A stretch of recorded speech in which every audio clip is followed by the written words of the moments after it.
জয় যিশু। আসুন আজকের দিনের জন্য প্রভুর মনোনীত শাস্ত্রাংশ আমরা পাঠ করি, যা লেখা আছে প্রেরিত 3 অধ্যায় 19 থেকে 26 পদে। প্রেরিতদের কার্য বিবরণ 3 অধ্যায় 19 পদ থেকে 26 পদ। প্রভু তার বাক্যে বলেন, অতএব তোমরা মন ফেরাও ও ফেরো, যেন তোমাদের পাপ মুছে ফেলা হয়, যেন এই রূপে প্রভুর উপস্থিতি থেকে তাপ শান্তির সময় উপস্থিত হয়, এবং যেন তোমাদের জন্য পূর্ব নিরূপিত খ্রিস্টকে, যিশুকে তিনি প্রেরণ করেন, যাকে স্বর্গ নিশ্চয়ই গ্রহণ করে রাখবে, যে পর্যন্ত না সমস্ত বিষয়ের পুনঃস্থাপনের কাল উপস্থিত হয়, যে কালের বিষয় ঈশ্বর তার পবিত্র ভাববাদীদের মুখ দ্বারা বহুকাল আগে থেকে বলেছেন।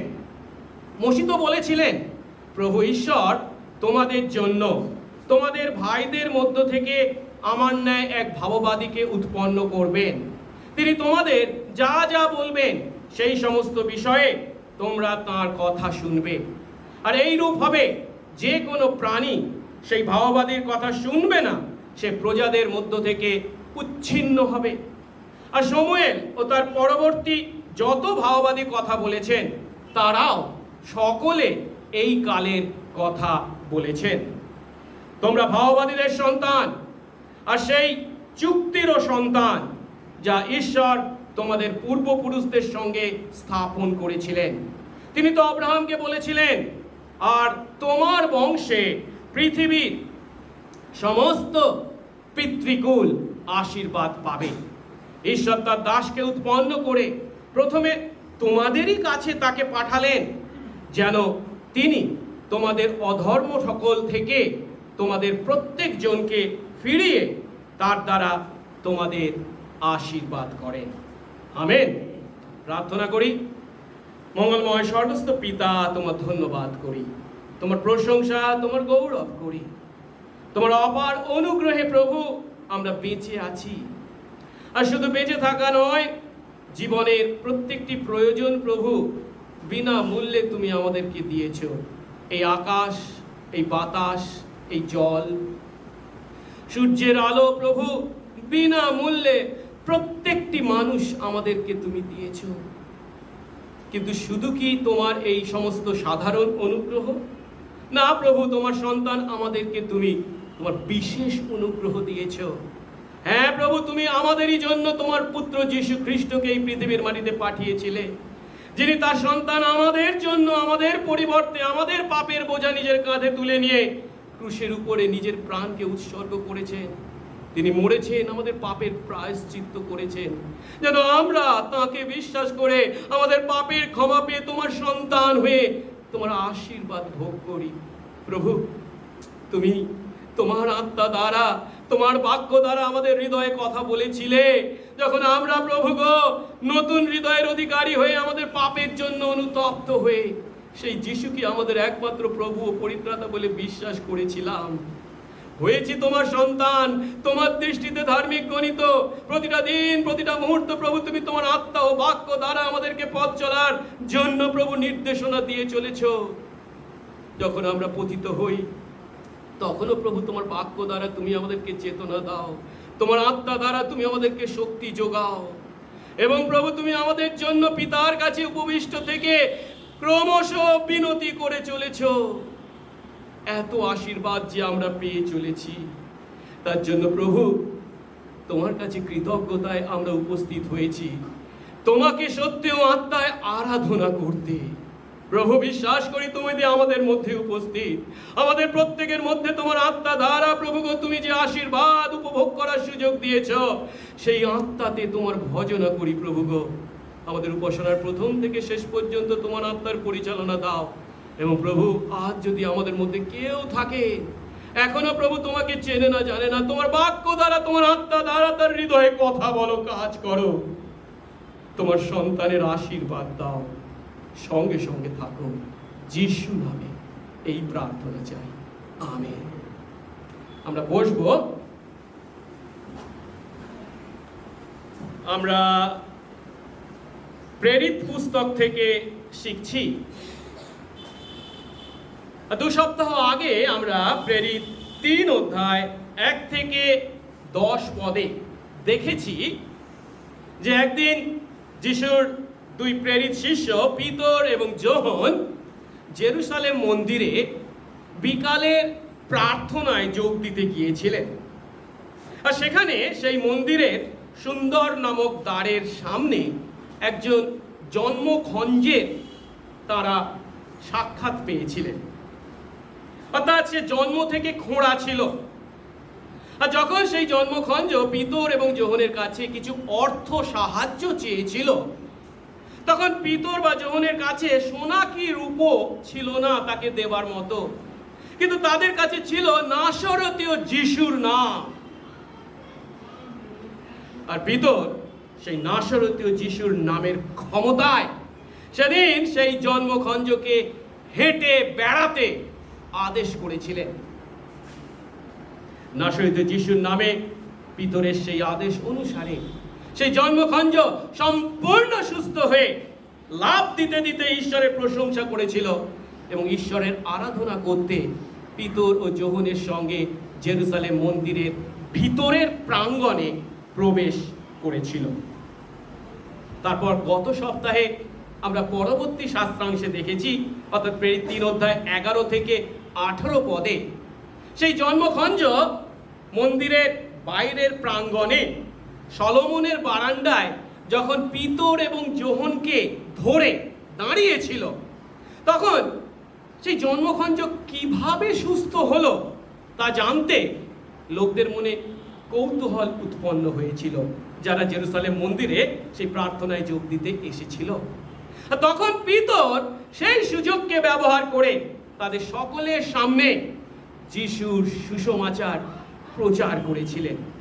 তিনি স্পষ্ট ভাষায় তাদের বললেন কি না, সেই নাসরতীয় যিশু যার অনুপম নামের ক্ষমতায় সেই জন্মখঞ্জকে তারা সুস্থ করেছেন, সেই যিশুই হলেন ভাববাদীদের দ্বারা উল্লেখিত দুঃখ ভোগকারী দাস। তিনিই হলেন ঈশ্বরের সেই পবিত্র ও ধার্মিক ব্যক্তি। সেই যিশুই হলেন জীবনের আদি কর্তা ও স্রষ্টা, এবং তিনিই হলেন ঈশ্বরের সেই প্রতিজ্ঞাত খ্রিস্ট। কিন্তু তিনি যদিও তাদের উদ্ধার করতেই পৃথিবীর মাটিতে অবতীর্ণ হয়েছিলেন, কিন্তু ইহুদিরা তাকে চিনতে ব্যর্থ হয়েছে। তাকে তারা বর্জন করেছে, শত্রুদের হাতে তুলে দিয়েছে। এমনকি রোমীয় শাসনকর্তা যখন তাকে ছেড়ে দিতে চেয়েছিলেন, তখন তারা যিশুকে অস্বীকার করে যিশুর পরিবর্তে একজন নরঘাতক বারাব্বাকে ছেড়ে দিতে বলেছিল।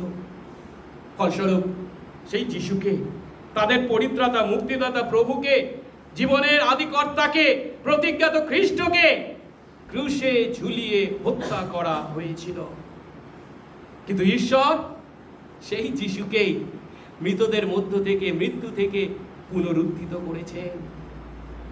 সেই যিশুর নামের ক্ষমতায় সেই জন্মখঞ্জ সুস্থ হয়েছে।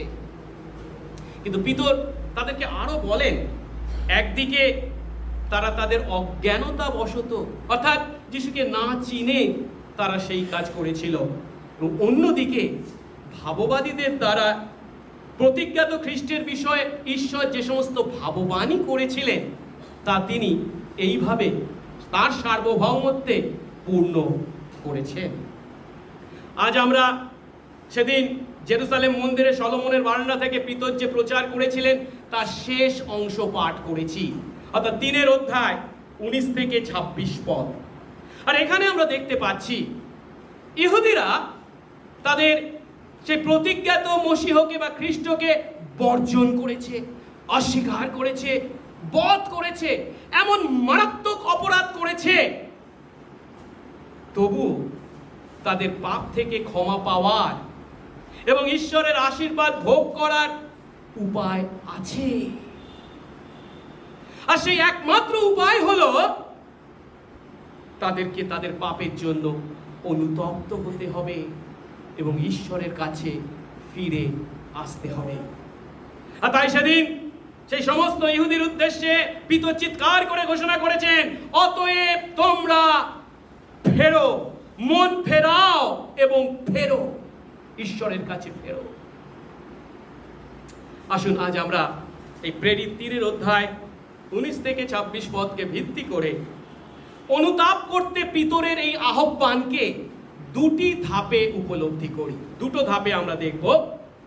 প্রথম দুটি প্রধান ধাপ, কিন্তু এই ধাপগুলোর মধ্যে আমরা কয়েকটা ভাগকে আমরা দেখব।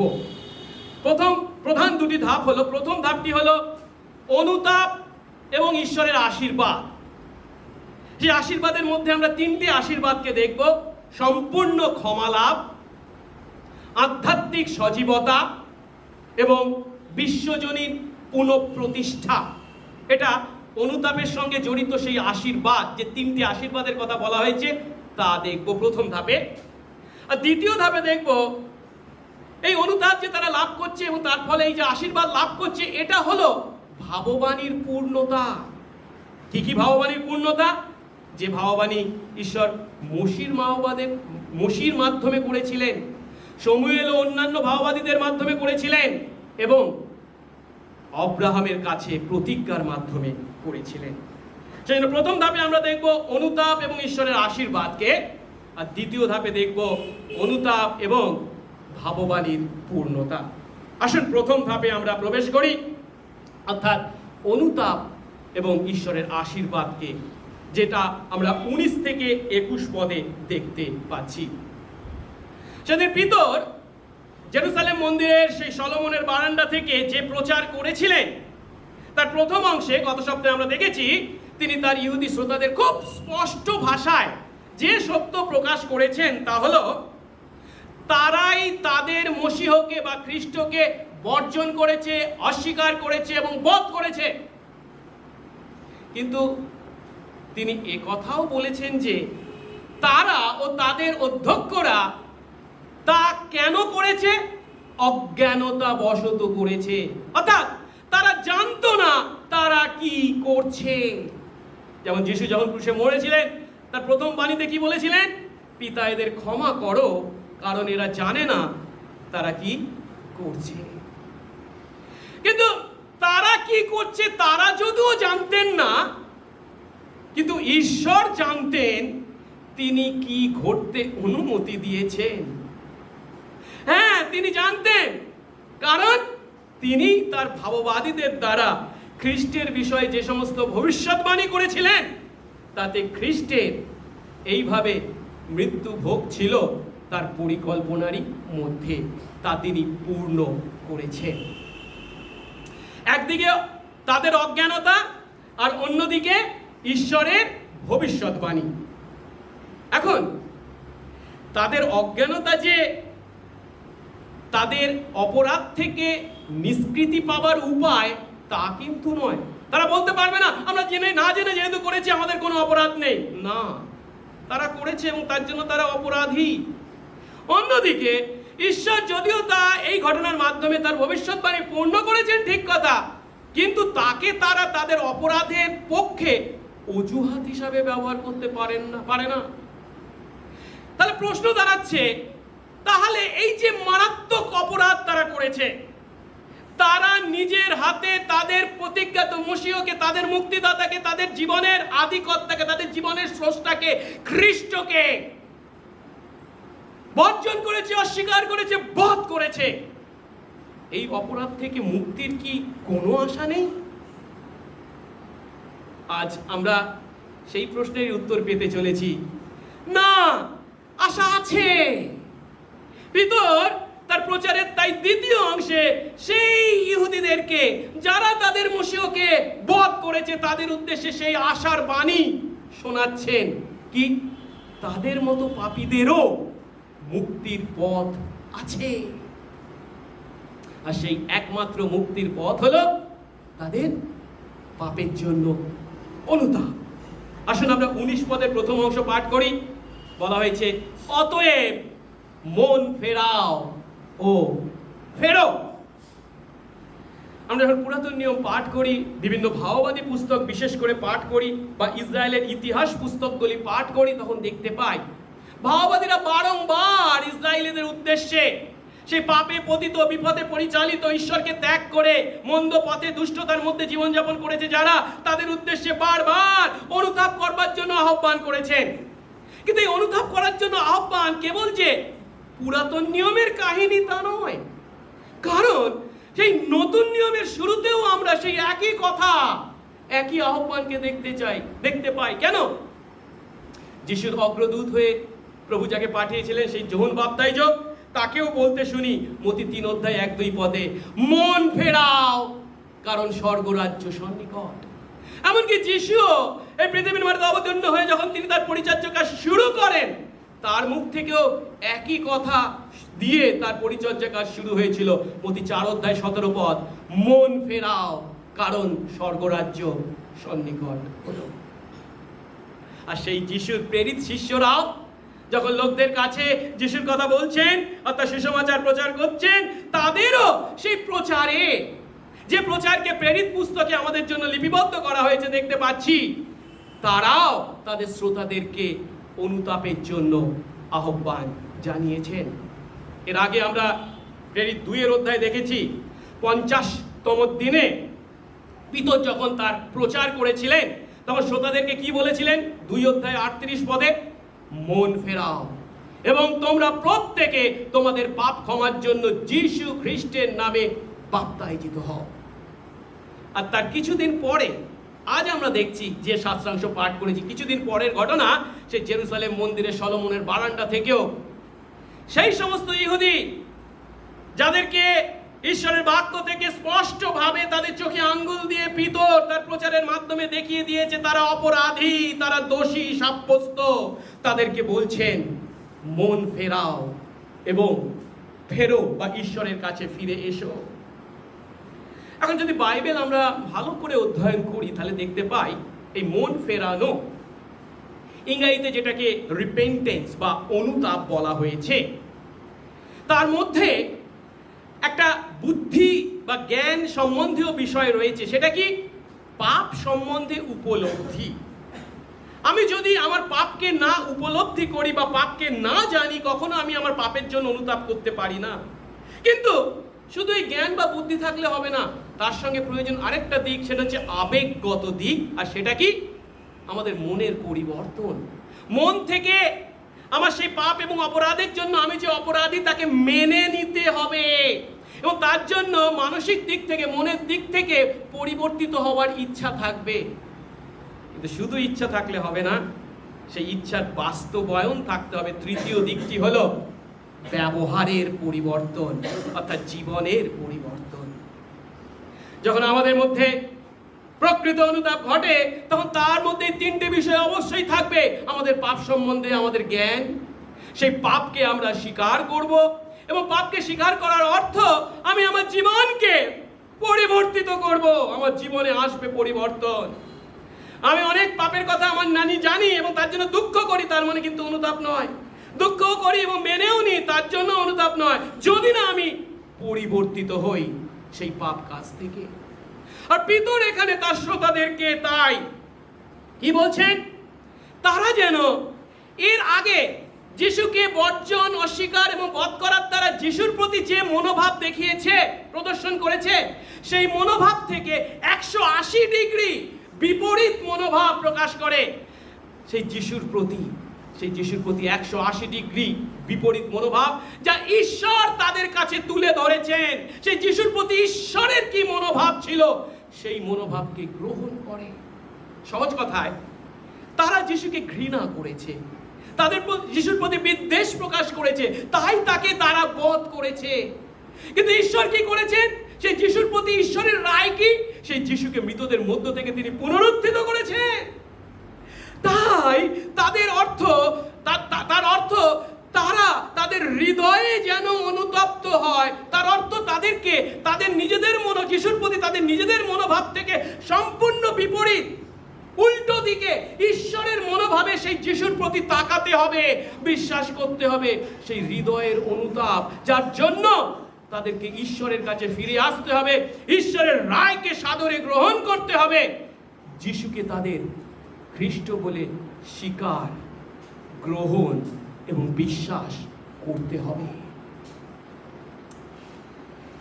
অর্থাৎ পিতর সহজ কথায় ইহুদিদেরকে বলছেন, তোমরা যদিও সেই যিশুকে না চিনে তাকে হত্যা করেছ, কিন্তু সেই যিশু কে তা ঈশ্বর তোমাদের কাছে চোখে আঙ্গুল দিয়ে দেখিয়ে দিয়েছেন যখন তিনি তাকে মৃতদের মধ্য থেকে পুনরুত্থিত করেছেন। তোমরা যদি ঈশ্বরের লোক হও, তোমরা যদি ঈশ্বরকে ভালোবাসো, তোমরা যদি এখানে ঈশ্বরের আরাধনা করতে এসে থাকো, তাহলে সেই ঈশ্বর যিশুর প্রতি যে মনোভাব প্রকাশ করেছে, তোমাদেরকে সেই মনোভাবে যিশুকে গ্রহণ করতে হবে। তোমাদের ভুল স্বীকার করতে হবে, তোমাদের পাপ স্বীকার করতে হবে, অনুতপ্ত হতে হবে, ফিরতে হবে ঈশ্বরের কাছে। সত্যি কথা কি জানেন, এই কথা কেবলমাত্র আজ থেকে 2000 বছর পূর্বে পিতর যখন ইহুদিদের উদ্দেশ্যে বলছেন, কেবল ইহুদিদের প্রতি এই কথা প্রযোজ্য ছিল তা নয়।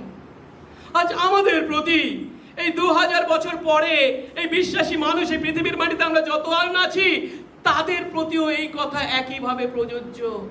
যদিও আজ থেকে 2000 বছর আগে সেই সমস্ত ইহুদি যিশুকে ক্রুশে দিয়ে হত্যা করেছিল, ঠিক কথা, কিন্তু সত্য কি জানেন, ঈশ্বর তার সার্বভৌম পরিকল্পনা অনুসারে যিশুর সেই ক্রুশীয় মৃত্যু হলো তার সমস্ত সন্তান আমাদের সকলের পরিবর্তে মৃত্যু।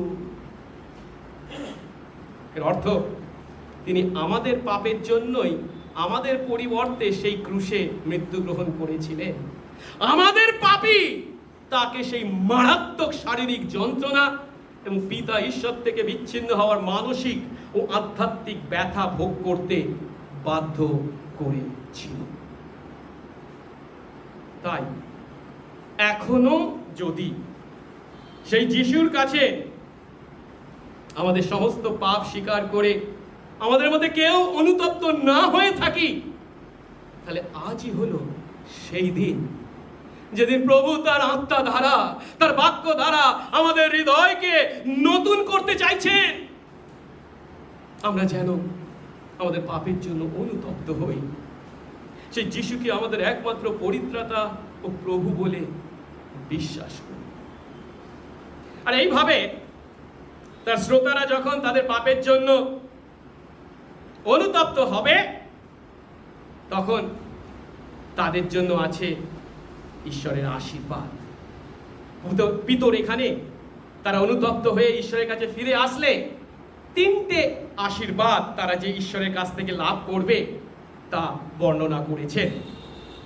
আরেকবার দেখি 19 পদ, সেখানে আমরা কি দেখতে পাই? স্পষ্ট করে বলছেন, আমরা যদি ভালো করে এই শাস্ত্রাংশটা পাঠ করি তাহলে দেখতে পাই, প্রথমে বলেছে কি, তোমরা মন ফেরাও ও ফেরো। তারপরে কি বলা হয়েছে? যেন। যেন মানে কি? এই মন ফেরাও এবং ফেরার মাধ্যমে তারা কি পাবে? যেন তোমাদের পাপ মুছে ফেলা হয়। এটা হচ্ছে প্রথম আশীর্বাদ। তারপরে কি বলা হয়েছে? যেন এই রূপে প্রভুর সামনে বা প্রভুর উপস্থিতিতে তাম শান্তির সময় উপস্থিতি হয়। এটা দ্বিতীয় আশীর্বাদ। এবং তৃতীয় আশীর্বাদ 20 পদে বলা হয়েছে, যেন তোমাদের জন্য পূর্ব নিরূপিত খ্রিস্টকে তথা যিশুকে তিনি অর্থাৎ ঈশ্বর প্রেরণ করেন। আমরা এই 3টে আশীর্বাদকে একটা একটা করে দেখব। প্রথমে যে আশীর্বাদের কথা বলা হয়েছে সেটা 19 পদের দ্বিতীয় অংশে বলা হয়েছে সম্পূর্ণ পাপ ক্ষমা। অর্থাৎ যখন তারা অনুতপ্ত হবে, ঈশ্বরের কাছে ফিরে আসবে, তখন প্রথম যে আশীর্বাদ ঈশ্বর তাদের প্রতি করতে চলেছেন তা হলো তাদের সম্পূর্ণ পাপ ক্ষমা। 19 পদের শেষ অংশে বলেছে কি, যেন তোমাদের পাপ মুছে ফেলা হয়। তারা যদিও অজ্ঞানতা বশত তাদের জীবনের আদিকর্তা বা জীবনের স্রষ্টাকে হত্যা করার ন্যায় চরম মারাত্মক পাপ করেছে, তবু তারা যদি অনুতপ্ত হয় তাহলে তাও মুছে ফেলা হবে। আপনি যত বড় পাপ করুন না কেন, যত মারাত্মক পাপ করুন না কেন, আপনার সেই পাপকে যে ঈশ্বর ক্ষমা করতে পারেন না, মুছে ফেলতে পারেন না, এমন চিন্তা করবেন না। সেই যিশুকে যারা ক্রুশে আত্মসমর্পণ করেছিল তাদেরও পাপ ক্ষমার জন্য পিতর এখানে তাদের সামনে জোর গলায় এই সুসমাচার প্রচার করছে। তাদের পাপ মুছে ফেলার আশীর্বাদ ঈশ্বর তাদের কাছে উপস্থিত করেছে। এখানে মুছে ফেলার জন্য যে গ্রিক ক্রিয়াপদ ব্যবহার করা হয়েছে তার অর্থ ধুয়ে ফেলা, ওয়াশ অফ, বা মুছে ফেলা, ইরেজ, বা নিশ্চিহ্ন করে ফেলা, অবলিটারেট হতে পারে। এই একই গ্রিক শব্দকে আমরা প্রকাশিত বাক্যে দুটি জায়গায় দেখতে পাই। প্রথমটি হলো প্রকাশিত বাক্য 7 অধ্যায় 17 পদ বা 21 অধ্যায় 4 পদ। সেখানে বলা হয়েছে ঈশ্বর তোমাদের চোখের জল মুছে দেবে। সেই নতুন আকাশ ও নতুন পৃথিবীতে আমরা যখন তার সঙ্গে চিরকাল অবস্থান করব, এই পৃথিবীর মাটিতে হয়তো আমরা অনেক দুঃখ কষ্টের মধ্যে দিয়ে গেছি, অনেক চোখের জল ফেলেছি, কিন্তু ঈশ্বর এমনভাবে চোখের জল আমাদের মুছিয়ে দেবেন যে মনেই হবে না আমি চোখের জল ফেলেছি। এবং প্রকাশিত বাক্যে আরেকটি জায়গায় আমরা পাই এই একই শব্দকে, মুছে ফেলার শব্দকে, সেটা প্রকাশিত বাক্য 3 অধ্যায় 5 পদে, যেখানে খ্রিস্ট আমাদের কাছে প্রতিজ্ঞা করেছেন জীবন পুস্তক থেকে আমাদের নাম তিনি মুছে ফেলবেন না। এমন স্বর্ণাক্ষরে জীবন পুস্তকে তিনি বিশ্বাসী তার সন্তান আমাদের নাম লিখে রেখেছেন যে সেই স্বর্ণাক্ষরকে কিছুই মুছে ফেলতে পারবে না। এখন কিন্তু এখানে সেই ইহুদিরা যিশুর বিরুদ্ধে যে পাপ করেছে, সেই মারাত্মক পাপ, চরম পাপ, পাপের মধ্যে পাপ, মহাপাপ, তাকে কিন্তু মুছে ফেলার কথা পিতর আমাদের কাছে প্রকাশ করছেন। একে আমরা কার সঙ্গে তুলনা করি? ধরে আমরা যদি পেন দিয়ে খাতায় লিখি, সেই কালির মধ্যে, আজকালকার দিনে কালির মধ্যে একটু অ্যাসিড জাতীয় বিষয় থাকে, যেটা কিনা ওই কাগজের মধ্যে সেটে যায়, আটকে যায়। সেই জন্য তাকে তুলতে আমাদের খুব কষ্ট হয়, অনেক ভ্যানিশ ইত্যাদি অনেক কিছু লাগাতে হয়, তবুও কিন্তু সে একই আঁকাটা পাই না। কিন্তু ছোটবেলায় আমরা পেন্সিল ব্যবহার করতাম, খাতার মধ্যে যখন পেন্সিল দিয়ে লিখতাম, খুব চেপে যদি আমরা না লিখি তাহলে কি হয়, রাবার দিয়ে যখন সেটাকে ঘষা হয় সম্পূর্ণ পরিষ্কার হয়ে যায়, আর কিছু থেকে থাকে না। ঠিক একইভাবে যখন পেন্সিলের লেখাকে সহজেই রাবার দিয়ে মুছে ফেলা যায়, তার কোনো চিহ্ন থাকে না, ঠিক একইভাবে এখানে কি বলছে, ঈশ্বর যখন আমাদের পাপ ক্ষমা করেন তখন তিনি আমাদের পাপের খাতাকে একেবারে পরিষ্কার করে মুছে দেন। কেন জানেন? তার কারণ হলো পুরাতন নিয়মে পশু বলির দ্বারা যা সম্ভব হয়নি, তা আমাদের মহাযাজক খ্রিস্ট ক্রুশের উপর নিজেকে আমাদের পরিবর্তে পাপার্থক বলি হিসাবে বা নৈবেদ্য হিসাবে উৎসর্গ করে আমাদেরকে তার পবিত্র রক্ত দিয়ে শুচি করেছে। এই কারণে ইব্রিয় 10 অধ্যায় 4 পদে বলে কি, বৃষ বা ছাগলের রক্ত যে পাপ হরণ করবে তা হতেই পারে না। কিন্তু সেই 10 অধ্যায় 10 পদে বলছে কি, যীশু খ্রিস্টের দেহ একবার উৎসর্গীকরণ দ্বারা আমরা পবিত্রীকৃত হয়েছি। এখন পিতর এই সমস্ত কথা কাদের প্রতি বলছেন? সেই প্রথম শতাব্দীর ইহুদি তথা ইসরায়েলীদের উদ্দেশ্যে। কিন্তু সত্য হলো ঈশ্বরের সন্তান আমাদের প্রত্যেকের প্রতিও এই কথা একইভাবে প্রযোজ্য। আমরা যখন ঈশ্বরের বাক্য এবং ঈশ্বরের আত্মা দ্বারা, পবিত্র আত্মা দ্বারা নতুন হৃদয়ের অধিকার হয়ে আমাদের পাপের জন্য অনুতপ্ত হই, যিশুকে আমরা বিশ্বাস করি, তখন ঈশ্বর আমাদেরকে তার দৃষ্টিতে ধার্মিক বলে ঘোষণা করেন বা করেছেন। আমাদের সমস্ত পাপ তিনি মুছে দিয়েছেন, সেই সমস্ত পাপ তিনি আর স্মরণ করেন না, মুছে ফেলেছেন, তার মেমোরি থেকে ডিলিট হয়ে গেছে। যিশাইয়া 43 অধ্যায় 25 পদে ঈশ্বর প্রতিজ্ঞা করছেন কি, আমি আমার নিজের অনুরোধে তোমার অপরাধ, সমস্ত অপরাধ মার্জনা করেছি বা ক্ষমা করেছি, তোমার পাপ সকল মনে রাখবো না। এখানে যখন ঈশ্বর আমাদের পাপ সকল মনে রাখবেন না বলেছেন, তখন তার অর্থ তার মেমোরি থেকে সে যেটা ডিলিট হয়ে গেছে ঠিক তা নয়। এর অর্থ হলো পাপ করার ফলস্বরূপ তার সঙ্গে আমার সম্পর্কে যে একটা বিঘ্ন তৈরি হয়েছিল, একটা বাধা তৈরি হয়েছিল, আগামী দিনে আমার সঙ্গে সম্পর্কে আমার সেই পূর্ব বা অতীতের পাপ কোনো কাজ করতে পারবেন না। কারণ সেই অতীতের পাপের জন্য তিনি আমাকে সেই কথা স্মরণ করিয়ে দিচ্ছেন বা তার জন্য আমাকে শাস্তি দেবেন, এমন কাজ তিনি করেন না। অর্থাৎ যখন আমরা আমাদের পাপের জন্য অনুতপ্ত হই, যিশুকে বিশ্বাস করি, মন ফেরাই ও তার কাছে ফিরে আসি, তিনি আমাদেরকে সম্পূর্ণ পাপ ক্ষমা দেন, আমাদের সমস্ত পাপের ক্ষমা, যা তিনি কখনো স্মরণ করেন না। দ্বিতীয় আশীর্বাদকে দেখি, যেটা আমরা 19 পদের তৃতীয় অংশে দেখতে পাচ্ছি। কেবল যে আমাদের পাপ মুছে ফেলা হয় তা নয়, ঈশ্বরের কাছ থেকে আমরা আরো একটা আশীর্বাদ পাই, সেটা হচ্ছে কি, তাপ শান্তির সময় আমাদের জন্য উপস্থিত হয়। তাপ শান্তির সময় 19 পদের তৃতীয় অংশে কি বলা হয়েছে, যেন এই রূপে প্রভুর সামনে বা প্রভুর উপস্থিতি থেকে তাপ শান্তির সময় উপস্থিত হয়। আমি জানি না এই তাপ শান্তি শব্দটার ঠিক কি অর্থ, বাংলাটা আমার ঠিক জ্ঞানে নেই। যাই হোক, আমি সেই জন্য উপায় নেই ইংরেজি বাইবেল দেখতে বাধ্য হয়েছি। সেখানে যে শব্দটাকে ব্যবহার করা হয়েছে তাপ শান্তির জন্য, সেটা হচ্ছে কি, রিফ্রেশিং। তাপ শান্তির সময়ের পরিবর্তে বলা হয়েছে টাইমস অফ রিফ্রেশিং। রিফ্রেশিং এর বাংলা হয়তো শক্তিদায়ক হতে পারে বা সঞ্জীবনকারী হতে পারে। শক্তিদানের সময় বা সঞ্জীবনের সময় তিনি আমাদেরকে দেবেন বলে প্রতিজ্ঞা করেছেন, তার আশীর্বাদ হিসাবে, যদি আমরা অনুতপ্ত হই। তার অর্থ, ঈশ্বর যখন আমাদের পাপ মুছে ফেলেন, তখন তিনি একাধারে আমাদের আত্মাকেও সঞ্জীবিত করেন বা শক্তি দান করেন। আর পিতর খুব স্পষ্ট করে বলেছেন, সেই সঞ্জীবনের বা সেই শক্তিদায়ক সময় মানুষ আমরা আমাদের জন্য আনয়ন করতে পারি না। তা কাকে? ঈশ্বরের উপস্থিতি থেকে, ঈশ্বরের কাছ থেকে তা আসতে হবে।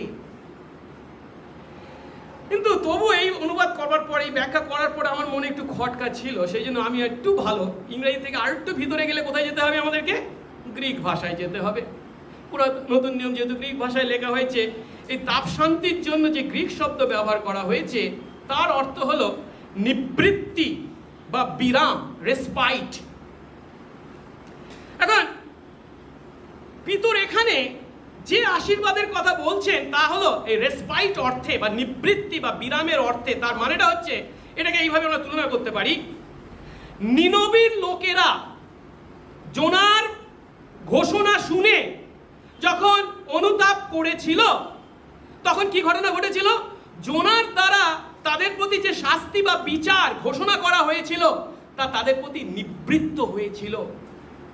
ঠিক একইভাবে এখানে পিতর বলতে চাইছেন, এর আগে আমরা লুকের সুসমাচার থেকে শিখছিলাম, যিশুর ক্রুশীয় মৃত্যুর আগের দিন, অর্থাৎ সেই কোথায়, যেদিন তিনি তার শিষ্যদের সঙ্গে নিস্তার পর্ব পালন করেছিলেন, তার আগে কি করেছিলেন? সেই জৈতুন পাহাড়ে তিনি ধর্মোপদেশ দিয়েছিলেন। সেখানে তিনি বারবার কি ঘোষণা করেছিলেন?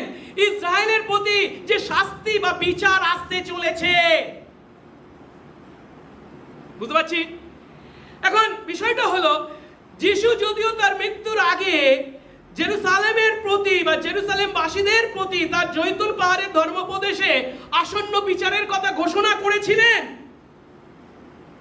এখানে পিতর সেই জেরুসালেমবাসীর উদ্দেশ্যে বলছেন, তোমরা যদি মন ফেরাও, তোমরা যদি ফেরো, সেই সমস্ত আসন্ন বিচার বা শাস্তি থেকে তোমরা নিষ্কৃতি পাবে, তা তোমাদের প্রতি নিবৃত্ত হবে।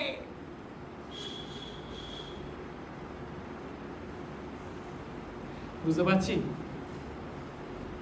যিশু যদিও তার মৃত্যুর আগে জেরুসালেমের প্রতি সেই আসন্ন বিচার বা শাস্তির কথা ঘোষণা করে গেছেন, যেহেতু তারা তাকে না চিনে বধ করতে চলেছে, তবু সেই পাপেরও ক্ষমা যদি তারা অনুতপ্ত হয়ে ফিরে আসে, ঈশ্বর তাদেরকে দিতে চলেছেন সেই আশীর্বাদ। তাদের প্রতি সেই সমস্ত বিচার ও শাস্তি তিনি নিবৃত্ত করবেন। পিতর সেদিন জোর গলায় তাদের অনুতাপের প্রতি ঈশ্বরের এই আশীর্বাদকে ঘোষণা যদিও করেছিলেন, কিন্তু বেশিরভাগ ইহুদি পিতরের এই প্রচারে কর্ণপাত করেনি। আর তাই আমরা দেখতে পাই 70 খ্রিস্টাব্দে প্রভুর কথা মতো তাদের উপর প্রভুর বিচার বা শাস্তি নেমে এসেছিল, যেহেতু তারা মন ফেরায়নি সামগ্রিকভাবে বা ঈশ্বরের কাছে ফিরে আসেনি। সেই 70 খ্রিস্টাব্দে আমরা জানি রোমীয়রা জেরুসালেম নগর এবং মন্দির ধ্বংস করেছিল এবং 10 লক্ষেরও বেশি মানুষকে হত্যা করেছিল। আর এর থেকে আমরা যে শিক্ষা পাই তা হলো পিতর সেদিন যে আহ্বান, অনুতাপের আহ্বান করেছিলেন তা কতখানি গুরুত্বপূর্ণ আহ্বান। পিতর যদিও তার প্রচারে সরাসরি উল্লেখ করেননি, কিন্তু তার প্রচারের মধ্যে যে সত্য অন্তর্গত ছিল সেটা কি?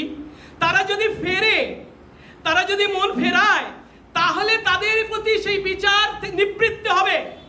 কিন্তু যেটা বলেনি, কিন্তু তার মধ্যেও আছে, সেটা কি? তারা যদি অনুতপ্ত না হয় তাহলে তাদের মারাত্মক পরিণাম ভোগ করতেই হবে।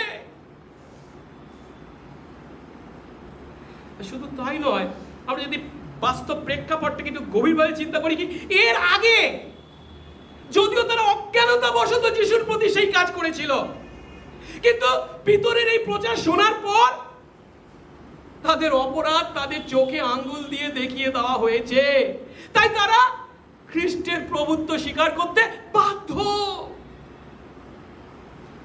তবুও তারা অনুতপ্ত হয়নি এবং সেই মারাত্মক পরিণাম ভোগ করেছে, ইতিহাস আমাদের বলে। কিন্তু শুধু আমরা ইহুদিদের উদ্দেশ্যে আঙ্গুল তুলবো না, এক আঙ্গুল তুললে আর 3টে আঙ্গুল কাকে দেখায়? আমাদেরকে দেখায়। এই সত্য আমাদের প্রতিও একইভাবে প্রযোজ্য। আমাদের প্রত্যেকের জন্য শেষ বিচার অপেক্ষা করে আছে, যখন আমাদের প্রত্যেককে ঈশ্বরের সামনে দাঁড়াতে হবে।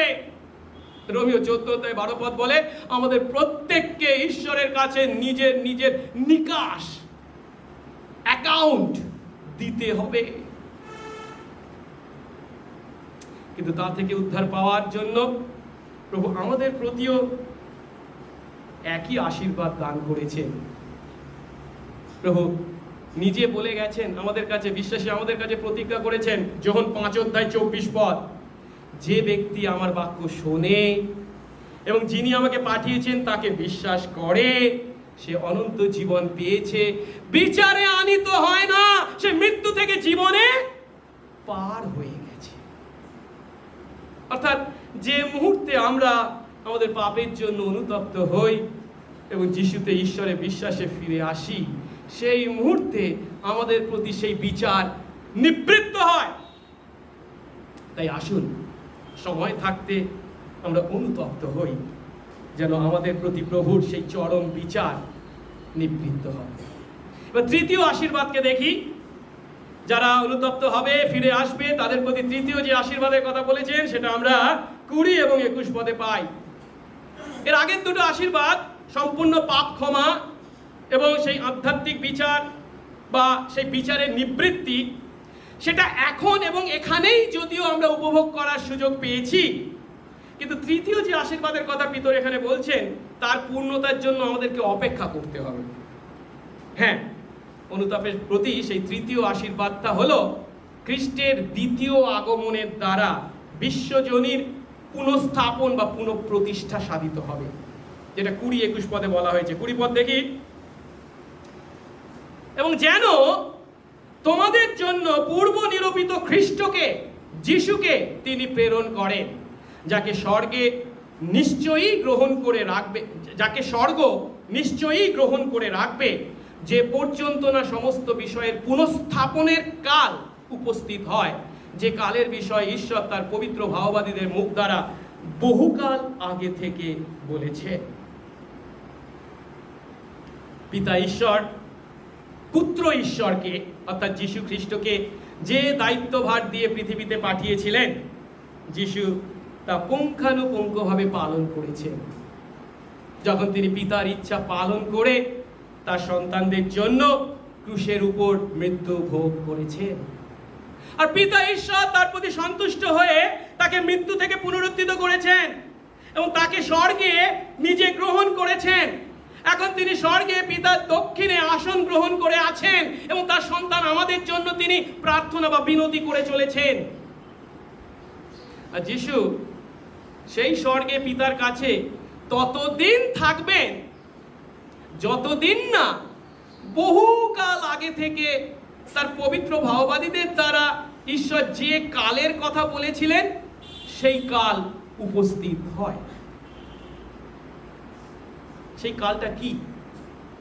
সেই সময় পর্যন্ত তিনি যখন স্বর্গে পিতার কাছে অবস্থান করবেন, তিনি এখন স্বর্গে অবস্থান করছেন। তো এখন এই পৃথিবীতে তার মৃত্যু এবং পুনরুত্থানের মাধ্যমে যে আশীর্বাদ আমাদের প্রতি নেমে এসেছে, সেই আশীর্বাদের কথা আমাদেরকে, সেই সুসমাচার মানুষদের কাছে নিয়ে যেতে হবে। অবশেষে যখন সেই কাল পূর্ণ হবে, সেই কাল, তখন সেই চূড়ান্ত পূর্ণতার সময়, সেই কনজিউমেশনের সময় যখন উপস্থিত হবে, তখন সেই পূর্ব নিরূপিত খ্রিস্ট তথা যিশু স্বর্গ থেকে দ্বিতীয়বারের জন্য পৃথিবীতে আমাদের কাছে আসবে। আর তখন কি ঘটবে? সমস্ত বিষয়ের পুনঃস্থাপন ঘটবে। সমস্ত বিষয়ের পুনঃস্থাপন মানে কি? সমস্ত বিষয়ের পুনঃস্থাপন মানে হচ্ছে যে সৃষ্টি, এই মানুষ আমাদের পাপের জন্য ক্ষয়ের দাসত্ব ভোগ করে চলেছে, সমস্ত সৃষ্টি পাপ থেকে মুক্ত হবে, সেই দাসত্ব থেকে মুক্ত হবে, যার কথা আমরা পৌলের দ্বারা রোমিও 8 অধ্যায় দেখতে পাই। আমরা একটু দেখি তো রোমিও 8 অধ্যায়, একটু কঠিন অংশ তবু দেখি। 8 অধ্যায় 19 পদ থেকে আমি পড়ছি। কারণ সৃষ্টির ঐকান্তিক প্রতীক্ষা ঈশ্বরের পুত্রদের প্রকাশ প্রাপ্তির অপেক্ষা করছে। এখানে ঈশ্বরের পুত্রদের মানে কি? বিশ্বাসী সন্তান, আমাদের প্রকাশ প্রাপ্তির কথা। যেহেতু সৃষ্টি অসারতার বশীকৃত হলো, স্বেচ্ছায় নয়, কিন্তু যিনি বশ করেন তার ইচ্ছায়। আর এই প্রত্যাশাই হলো কি? সৃষ্টি নিজেও ক্ষয়ের দাসত্ব থেকে মুক্ত হয়ে ঈশ্বরের সন্তানদের প্রতাপের স্বাধীনতা পাবে। কারণ আমরা জানি সমস্ত সৃষ্টি এখন পর্যন্ত আত্মস্বর করছে ও একসঙ্গে ব্যথা খাচ্ছে। মানুষ এই আমাদের পাপের জন্য এই সৃষ্টি যে কষ্ট, যে ব্যথা ভোগ করে চলেছে, খ্রিস্টের দ্বিতীয় আগমনে তার সমাপ্তি ঘটবে। সমস্ত সেই দাসত্বের, ক্ষয়ের দাসত্ব থেকে সৃষ্টিও মুক্ত হবে। নিষ্পাপ পৃথিবী তথা ঈশ্বর নতুন আকাশ ও নতুন পৃথিবী সৃষ্টি করবে।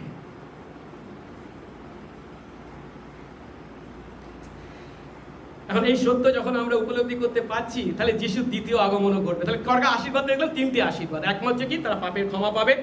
দ্বিতীয় হচ্ছে কি? আমরা দেখলাম তাদের আধ্যাত্মিক, অর্থাৎ যে বিচার থেকে তারা নিবৃত্ত পাবে। সেটা কি? অলরেডি যে মুহূর্তে তারা করছে সেই মুহূর্তে পাবে। কিন্তু আগামী দিনে তারা একটা আশীর্বাদ পেতে চলেছে কি? সেই খ্রিস্ট আসবেন এবং পুনঃসৃষ্টি করবেন, যখন সম্পূর্ণ পাপ থেকে মুক্তি, নতুন আকাশ ও নতুন পৃথিবীকে আমরা পাব। এখন আজ থেকে 2000 বছর আগে এই ঘটনা, এই কথা পিতর বলছেন। পিতরের সেই প্রচারে যদি ইসরায়েলিরা কর্ণপাত করত, তাহলে কি হতো? যদি তারা খ্রিস্টকে স্বীকার করত, তাহলে খ্রিস্টের দ্বিতীয় আগমন কত তাড়াতাড়ি হয়ে যেত। আমরা কত তাড়াতাড়ি নতুন আকাশ ও নতুন পৃথিবী দেখতে পেতাম। কিন্তু কি হতে পারত তা নিয়ে চিন্তা করে কোনো লাভ নেই। যেটা হয়েছে সেটার দিকেই আমাদের দৃষ্টি নিবদ্ধ করতে হবে।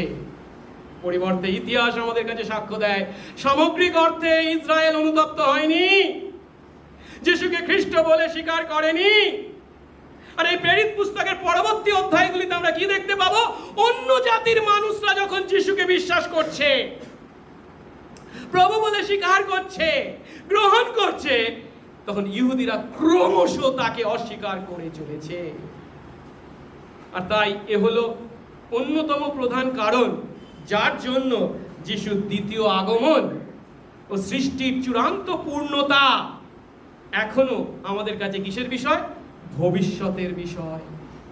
কারণ এখনো সকলেই যিশুর পদতলে তার অধীন হয়নি, যা ইব্রিয় 2:8 প্রতিজ্ঞা করা হয়েছে। আর এই সত্য যদি আমরা উপলব্ধি করি, তা যদি আমরা জানি, আমাদের দায়িত্ব কি? আমাদের দায়িত্ব হচ্ছে পিতরের ন্যায়। পিতর সেদিন ইহুদিদের কাছে যে সুসমাচার প্রচার করেছিল, আমাদেরকে পিতরের ন্যায় অন্যদের কাছে, আমাদের পরিবারের মানুষদের কাছে, আমাদের আত্মীয় স্বজনদের কাছে, বন্ধু বান্ধবদের কাছে, প্রতিবেশীদের কাছে, সহপাঠীদের কাছে, আমাদের সহকর্মীদের কাছে যত শীঘ্র সম্ভব সেই যিশুকে পৌঁছে দিতে হবে, যেন যত শীঘ্র সম্ভব সকলেই যিশুর পদতলে তার অধীন হয় এবং যিশুর দ্বিতীয় আগমন ও নতুন আকাশ ও নতুন পৃথিবীকে আমরা শীঘ্র লাভ করতে পারি। আসুন এবার আমরা দ্বিতীয় ধাপে যাব, যেখানে আমরা অনুতাপ ও ভাববাণীর পূর্ণতাকে দেখতে পাচ্ছি পিতরের এই প্রচারের শেষ অংশে। তাদের পাপের জন্য যখন তারা অনুতাপ করবে এবং যখন তারা যিশুকে খ্রিস্ট বলে স্বীকার করবে, তার ফলস্বরূপ এই যে 3 ধরনের আশীর্বাদ তারা পেতে চলেছে,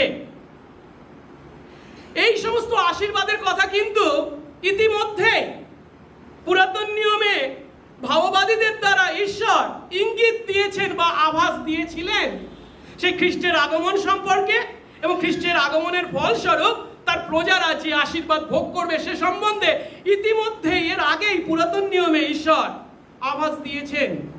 আর পিতর কি উপলব্ধি করছেন? আমি কাদের কাছে প্রচার করছি? ইহুদিদের কাছে। এরা কি জানে? এরা পুরাতন নিয়ম ভালো করে জানে, অধ্যয়ন করে। সেই পুরাতন নিয়ম থেকে আমি তাদেরকে দেখিয়ে দেব যে পুরাতন নিয়মে ঈশ্বর বারে বারে খ্রিস্টকে তুলে ধরেছেন, তার আগমনের কথা বলেছেন, এবং তার আগমনের ফলস্বরূপ এই সমস্ত আশীর্বাদ তোমাদের মধ্যে আসতে চলেছে বলেছে। তোমরা সেই খ্রিস্টকে বধ করেছ, তাহলে কি তোমরা অনুতপ্ত হবে না? ফিরে আসবে না? তাই পিতর এখানে পুরাতন নিয়ম থেকে বা ইহুদিদের পূর্বপুরুষদের মধ্যে থেকে 3 জনকে বেছে নিয়েছেন, যাদের ভাববাণী বা যাদের প্রতি ঈশ্বরের প্রতিজ্ঞাকে ভিত্তি করে খ্রিস্টকে এবং খ্রিস্টের দ্বারা আনা এই আশীর্বাদকে তাদের কাছে পিতর তুলে ধরছেন। সেই 3 জন কে? প্রথম ব্যক্তি হলেন মোশি, দ্বিতীয় ব্যক্তি হলেন শমুয়েল ও অন্যান্য ভাববাদী, এবং অব্রাহাম। প্রথমে দেখি মোশির দ্বারা ভাববাণীর পূর্ণতা, যা 22 এবং 23 পদে আমরা দেখতে পাই। আমরা পড়ি তো 22 পদ। মোশি তো বলেছিলেন, প্রভু ঈশ্বর তোমাদের জন্য তোমাদের ভাইদের মধ্য থেকে আমার ন্যায় এক ভাববাদীকে উৎপন্ন করবেন। তিনি তোমাদের যা যা বলবেন সেই সমস্ত বিষয়ে তোমরা তার কথা শুনবে। আর এই রূপ হবে, যে কোনো প্রাণী সেই ভাববাদীর কথা শুনবে না, সে প্রজাদের মধ্য থেকে উচ্ছিন্ন হবে। সহজ কথায় মোশি কার কথা বলছেন? তিনি বলছেন তার মতো একজন ভাববাদীর আসার কথা। আর পিতর এখানে তাদের চোখে আঙ্গুল দিয়ে দেখিয়ে দিচ্ছেন যে ভাববাদীর আসার কথা ছিল, তিনি কে? খ্রিস্ট। এর আগে 21 পদের শেষে পিতর কি বলেছিলেন?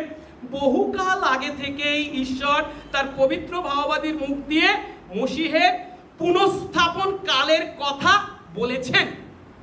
আর এই কথার পক্ষে সেই পবিত্র ভাববাদীদের মধ্য থেকে কার কথা প্রথম পিতর উল্লেখ করছেন?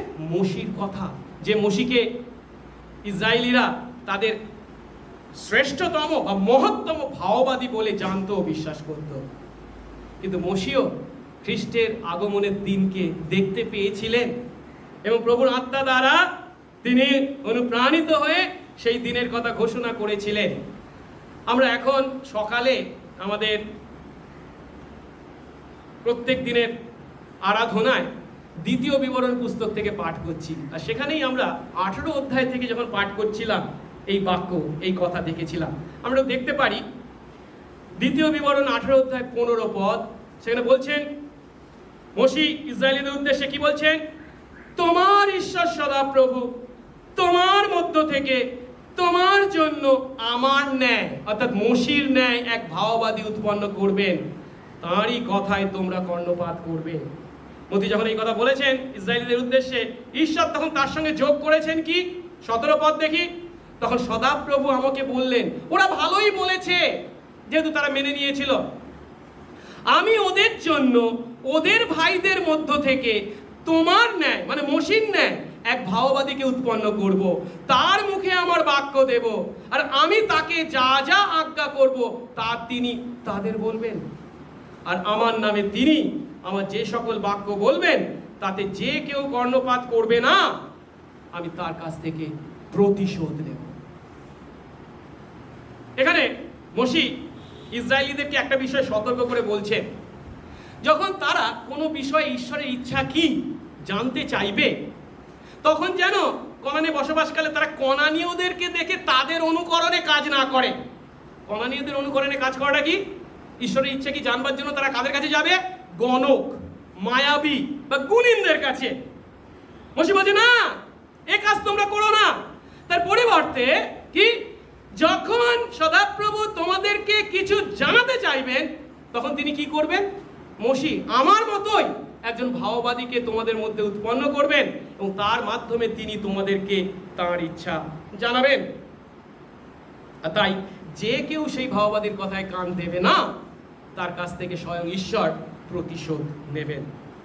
মানে এই কথার প্রাথমিক অর্থ কি ছিল? এই কথার প্রাথমিক অর্থ, মসি দ্বিতীয় বিবরণ মানে কি, তার মৃত্যুর পূর্বে জর্ডন নদীর পূর্ব পারে মোয়াবের প্রান্তর থেকে দ্বিতীয় প্রজন্মের কাছে এই কথাগুলি বলছেন।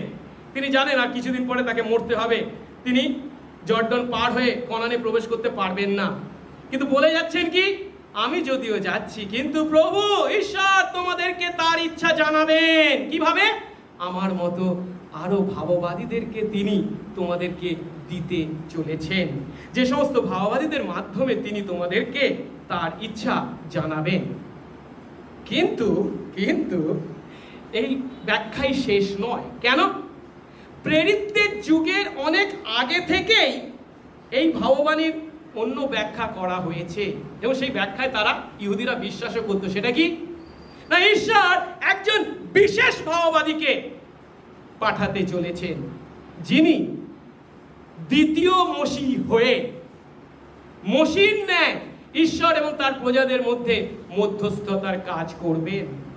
অর্থাৎ মসির অনুকরণে পূর্ণ মাত্রায় ঈশ্বর এবং তার প্রজাদের মধ্যে ইন্টারসেশন বা মধ্যস্থতার কাজ করবে। আর এই কারণেই যিশুর পার্থিব পরিচর্যাকালে আমরা কি দেখতে পাই? লোকেরা যখন যিশুকে বিভিন্ন অলৌকিক কাজ সাধন করতে দেখেছেন, তখন তারা যিশুর মধ্যে কাকে দেখতে পেয়েছেন? সেই প্রতিজ্ঞাত মসীহ, মসির অনুকরণে যিনি আসতে চলেছেন তাকে। আমরা যদি দেখি যোহন 6 অধ্যায় 14 পদ, এর আগে দেখতে পাই সেই 5টা রুটি আর 2টি মাছ দিয়ে 5000 লোককে খাইয়েছেন। আর সেই অলৌকিক কাজ দেখার পর লোকদের মধ্যে কি কথা বলা হচ্ছে? 14 পদ, অতএব সেই লোকেরা তার দ্বারা সাধিত চিহ্ন কাজ দেখে বলতে লাগলো, উনি সত্যই সেই ভাববাদী যিনি জগতে আসছেন। কিন্তু সত্যই সেই ভাববাদী মানে কি? মসি যে ভাববাদী তার ন্যায় আসবার কথা বলেছিলেন, তার পূর্ণতা যিশুর মধ্যে দেখতে পেয়েছিল। একইভাবে রূপান্তরের পাহাড়ে আমরা কি দেখতে পাই? যিশু তো মসি এলিয়ের সঙ্গে দেখা করেছেন এবং তিনি সেই রূপান্তরিত আকার ধারণ করেছিলেন। তারপরে মেঘ সরে গেল, যখন মসি আর এলিও আর নেই, তখন শুধু সেখানে কে আছেন? যিশু আছেন। আর শিষ্যদের প্রতি স্বর্গ থেকে কি বাণী হয়েছিল? তোমরা এর কথা শোনো। এর অর্থ কি? সেই ভাববাদী তার মুখ থেকে আমি যে কথা বলবো তোমরা কেবল তার কথাই শুনবে। যিশুকে সেই ভাববাদী হিসাবে নির্দেশ করা হয়েছে। আর তাই আমরা এখানে দেখতে পাচ্ছি প্রেরিত শিষ্যরাও তাদের প্রচারের প্রথম দিক থেকেই ইহুদিদের কাছে যিশুকে মসির ভাববাণীর পূর্ণতা হিসাবেই তুলে ধরেছেন। কিন্তু যেটা আমাদেরকে চিন্তায় ফেলে সেটা হচ্ছে কি, ইহুদিরা যে ভাববাদীর আগমনের অপেক্ষায় প্রতীক্ষায় ছিল, সেই যিশুই মসির ন্যায় সেই ভাববাদী, তিনি এসে গিয়েছেন, কিন্তু তারা তাকে চিনতে পারেনি, তারা তাকে হত্যা পর্যন্ত করেছে। তারা কি অনুতপ্ত না হয়ে পারে? আচ্ছা, আমরা যতজন আছি এখানে উপস্থিত বা প্রভুর বাক্য পাঠ করছি বা অধ্যয়ন করছি, এ কথা আমাদের প্রত্যেকের প্রতি প্রযোজ্য। এতকাল আমরা জানতাম না, না জেনে আমার সেই সমস্ত পাপের দ্বারা তাকে ক্রুশে দিয়েছি।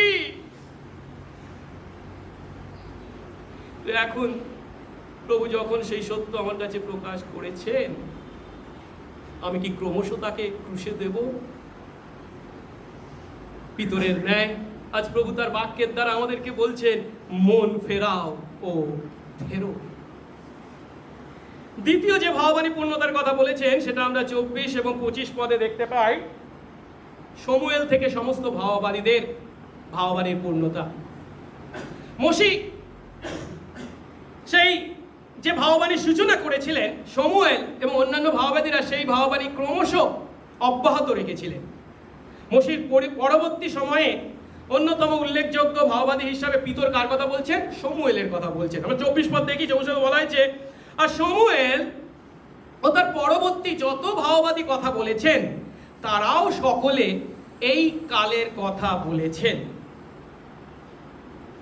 এখন একটা সমস্যা, সেটা হচ্ছে কি, একটু আগে আমরা মসির কথা যখন দেখলাম, স্পষ্ট করে বলে দিয়েছে আমার ন্যায় একজন আসবে, তোমরা তার কথা শুনবে। খুব স্পষ্ট করে মসি যিশুকে নির্দেশ করেছেন, খ্রিস্টকে নির্দেশ করেছেন। কিন্তু আমরা পুরাতন নিয়মে যতই খুঁজি না কেন, শমুয়েলের মুখ থেকে আমরা এমন কোনো ভাববাণীকে নির্দেশ করতে পারি না যার দ্বারা সরাসরি খ্রিস্টকে নির্দেশ করতে পারি। কিন্তু ইনডাইরেক্টলি, পরোক্ষভাবে, শমুয়েলই হলেন সেই ভাববাদী যিনি দাউদকে রাজা হিসাবে অভিষিক্ত করেছিলেন এবং সেই দাউদের রাজ্য স্থাপিত হওয়ার কথা ঘোষণা করেছিলেন।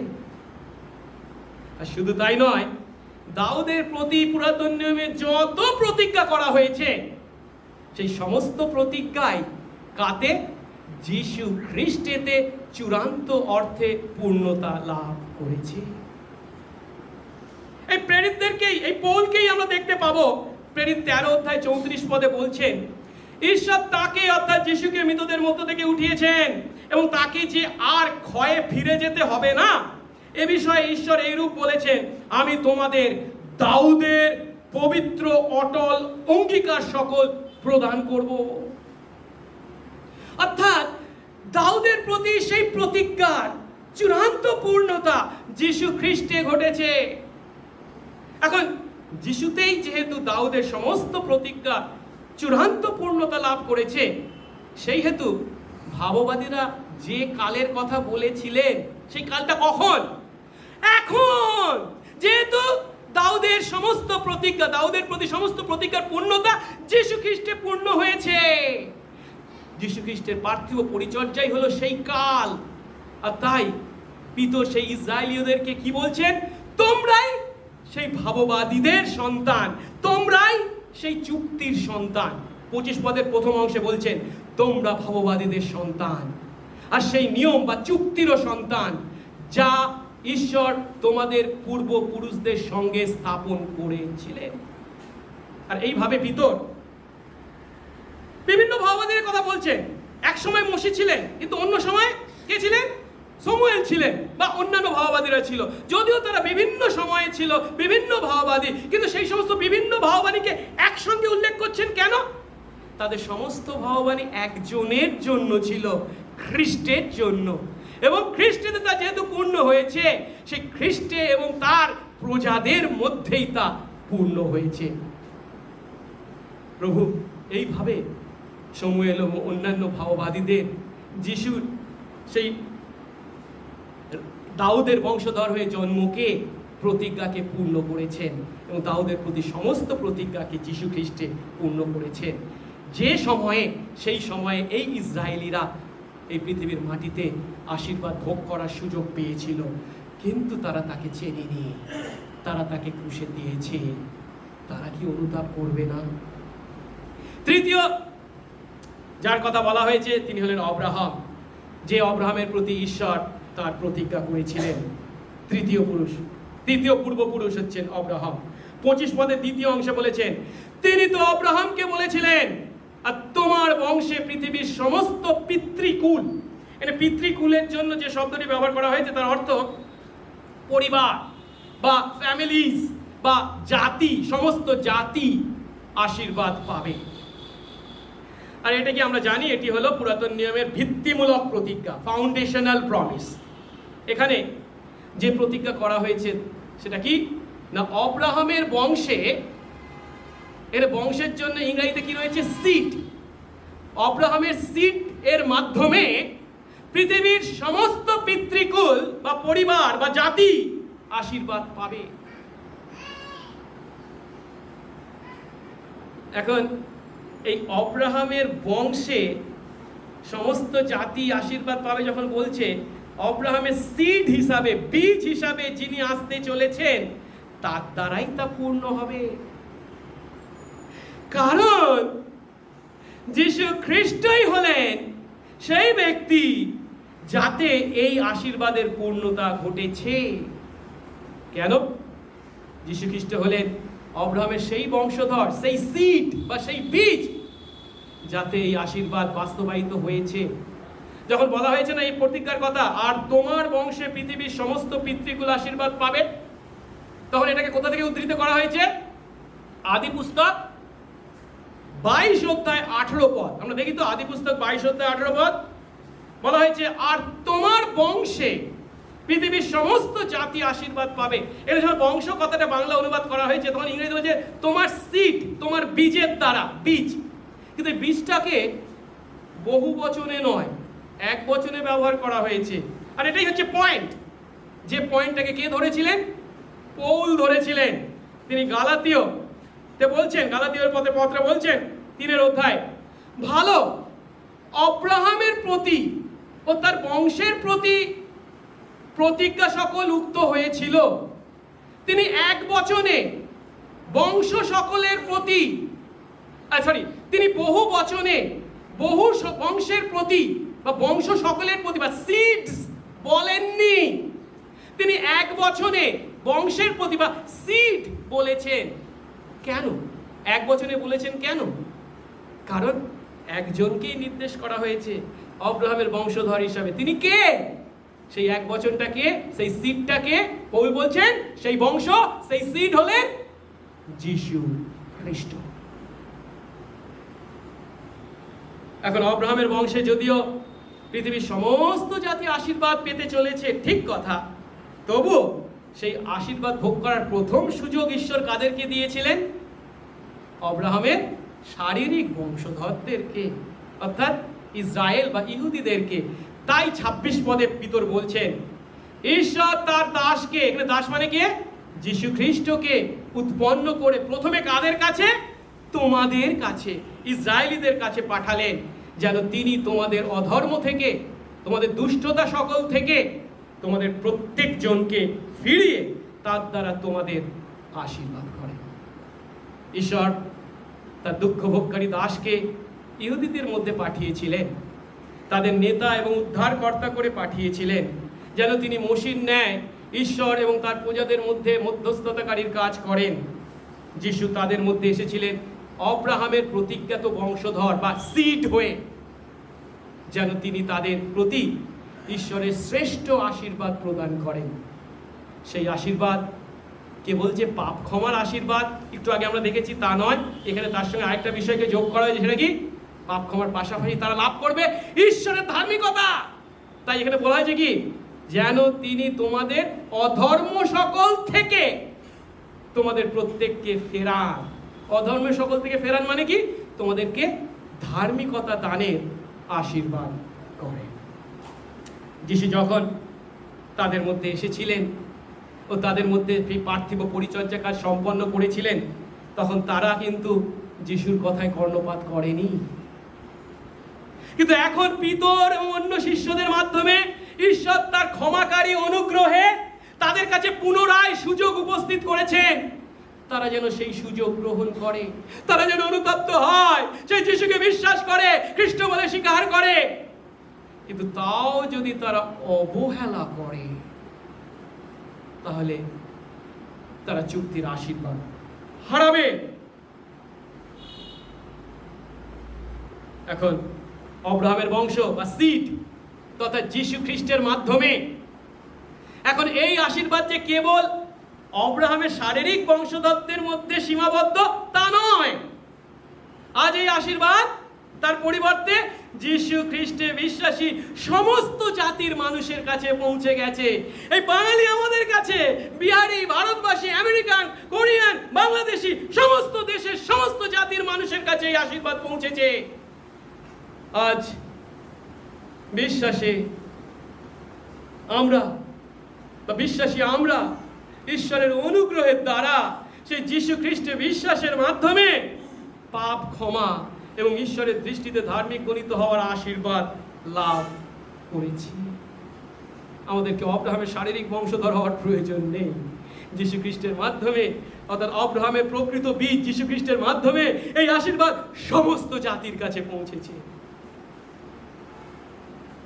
আর যদি সত্যি আমরা সেই আশীর্বাদ পেয়ে থাকি, তাহলে আসুন আমরাও পিতরের ন্যায় পাপের জন্য অনুতাপ এবং যিশুতে বিশ্বাসের মাধ্যমে সেই সম্পূর্ণ ক্ষমা লাভ করার, সেই বিচার থেকে নিষ্কৃতি লাভ করার এবং বিশ্বজনীন পুনঃপ্রতিষ্ঠার যে আশীর্বাদের কথা পিতর সেদিন ঘোষণা করেছিলেন, আমরাও সেই আশীর্বাদের কথা আমাদের চারপাশের মানুষদের কাছে পৌঁছে দিই। যিশুর কথা লোকদের বলি, যেন তারাও এই আশীর্বাদে ভাগী হয়। আসুন প্রার্থনা করি। মঙ্গলময় স্বর্গস্থ পিতা, তোমার ধন্যবাদ করি। প্রভু, তুমি তোমার দাস পিতরকে সেদিন ব্যবহার করেছিলে, তার মাধ্যমে সেই সত্য সুসমাচার প্রভু তুমি কেবল প্রচার করেছো তাই নয়, তার শ্রোতাদেরকে অনুতপ্ত হয়ে ঈশ্বরের কাছে ফিরে আসার জন্য তুমি আহ্বান জানিয়েছো। আজ যখন সেই শাস্ত্রাংশ আমরা পাঠ করছি, অধ্যয়ন ও ধ্যান করছি, প্রভু গো, সেই আহ্বান আজ আমাদের প্রত্যেকের প্রতি। প্রভু, প্রার্থনা করি আমাদের মধ্যে এখনো যদি কেউ থেকে থাকে, এখনো প্রভু সেই আহ্বানে আমরা সাড়া দিতে পারিনি, এখনো প্রভু আমাদের পাপের জন্য অনুতপ্ত হয়ে যিশুকে আমাদের পরিত্রাতা প্রভু বিষ্ণু বলে বিশ্বাস করিনি, প্রভু আজ তুমি তোমার আত্মা দ্বারা, তোমার বাক্য দ্বারা আমাদের হৃদয়ে কাজ করো, নতুন হৃদয় দাও, আমাদের হৃদয়কে পরিবর্তিত করো, সেই পাষাণময় হৃদয়কে কোমল করো, নরম করো, মাংসময় করো, যেন আমরা আমাদের পাপকে দেখতে পাই, সেই পাপের জন্য অনুতপ্ত হই এবং সেই পাপ থেকে উদ্ধার পেতে যিশু তোমাকে বিশ্বাস করি। একই সঙ্গে প্রভু, আমরা যারা সেই আশীর্বাদ লাভ করেছি, আমরা যেন কেবল নিজেদের পরিত্রাণেই আত্মতুষ্টি ভোগ না করি। আমাদের চারপাশে অনেক আত্মা আছে যাদেরকে তোমার খোঁয়ারে সংগ্রহ করতে হবে, যাদের কাছে তুমি এই আশীর্বাদ পৌঁছে দিতে চাও। আমাদেরকে তুমি ব্যবহার করো, যেন তোমার কথা, তোমার এই আশীর্বাদের কথা তাদের কাছে আমরা পৌঁছে দিই। সঙ্গে সঙ্গে থাকো, যিশু নামে এই প্রার্থনা চাই, আমেন।